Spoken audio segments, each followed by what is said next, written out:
Hi, for those of you who can't get to Ulistac right now because of the coronavirus, I'll just do a quick walkthrough of the bird and butterfly garden.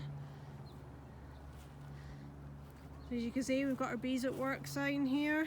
Bees are busy at the moment pollinating the flowers. Majority of the time we see native bees here. We do occasionally see honeybees. They love eating nectar from these plants. So this is a sage here. And on this side we've got one of our monster sages. This is a Cleveland sage. We'll carry on a bit.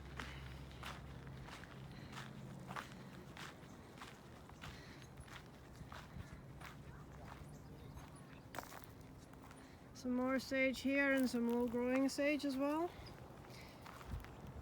And you can probably just about see some bees buzzing around on there.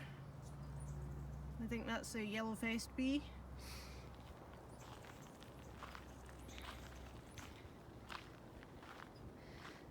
And on the left here we've got the saltbush.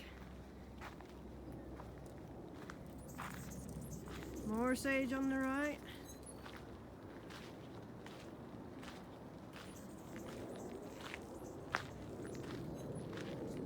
And we'll take a left here.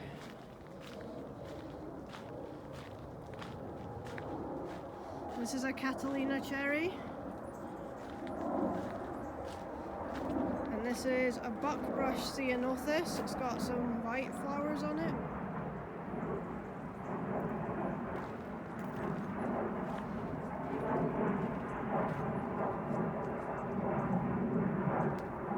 And here we have our western redbud. Flowers are just about fading on this now, but the leaves are coming in. A St. Catherine's lace here on the left.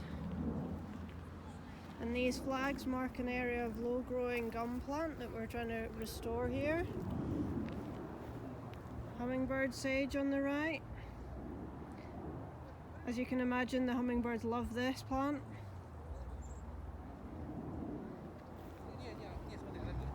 Surrounded by sage here on either side. I think this one's a black sage.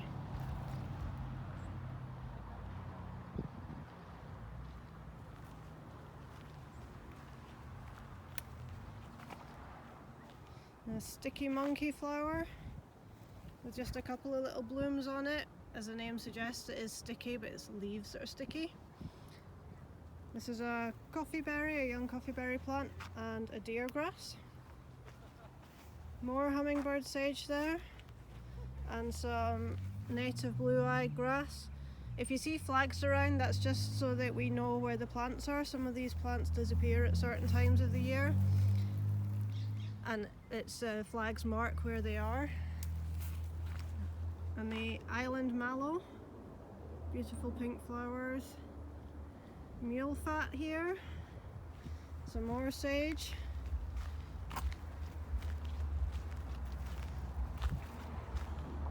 The buckeye here, and white sage just at this entrance.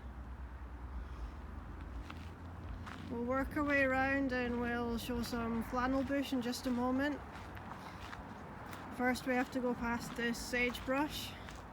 This is a very aromatic plant. If ever you're here, you can take a smell of this one. Buckwheat on the right here. Not quite got any flowers yet, but soon it'll have some creamy coloured clusters flowers. Can already see some bees on this ceanothus. Usually with the native bees, if you just ignore them, they'll ignore you, so you're pretty safe to walk around Ulistac even when there's a lot of bees present. So we're now in the area near our creek. The creek's not running today. It runs on a Monday, a Thursday and a Saturday morning. So this is our creek area. And across from the creek, where you can see all those white flags, that's the area that the girl sprouts planted last year with narrowleaf milkweed, and it was a huge success. We had loads of caterpillars on there. And if you look up here, this is our flannel bush. So you can see that it's got very large yellow flowers on it. If you're visiting Ulistac and you do see this, be careful not to grab hold of it, because the flowers have got tiny spines on it that can embed in your fingers or your face or whatever touches the plant, and it's a bit of a skin irritant. So these ones are all closed, so in a few more days these are going to burst open. I'll try and find a flower that's close that you can get a good look at. Here we go. It's a flannel bush flower. And we'll head round a little bit more, and just to finish off we'll find some California poppies. Seems like an appropriate end to our little walk through, so that you can see the state flower. Another flannel bush and a deer grass. We are getting closer to Lick Mill now, so it might get noisy with cars if there's any about. Another flannel bush and some deer grass. And here we are, you can just about see there's a whole swathe of poppies here. Beautiful. There's some different coloured ones at the back there, but they are still California poppies. Okay, I hope you enjoyed that short tour of Ulistac, and we hope to see you out here again soon. Stay healthy. Bye.